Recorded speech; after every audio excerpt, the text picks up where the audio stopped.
This question requires a little bit of visualizing, so please try to keep up with me as much as you can.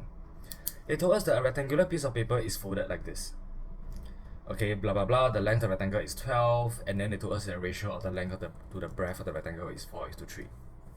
Okay, this portion, this shaded portion, right, is actually folded from the original portion, which is something like this. Can you all see? It's actually this portion. Now, they're asking us to find the area of the shaded triangle. To find the shaded triangle for this particular portion, right, is actually very difficult. Since I already told you that this one is the same as this, you should just find this one instead. And this will be much easier. How do you find this? They say that the ratio of the length to the breadth of the rectangle is 4:3, which means that this one is 4 units. And this entire thing will be 3 units. If 4 units represents 12 cm, therefore 3 units would be 12 divided by 4 times 3. 12 divided by 4 times 3, and that will give us 9.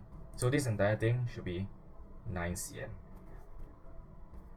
If this 9 cm and this 7 cm, what is this? This is 2 cm.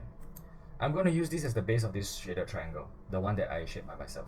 This is the base. If this is the base, then what's the perpendicular height? The perpendicular height will be 12.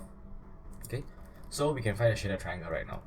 So the shaded triangle will be half times base, which is 2, multiplied by perpendicular height, which is this, 12.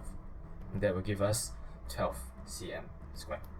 Okay, once you do this, you immediately get the answer, because this area is the same as this area. Alright, done.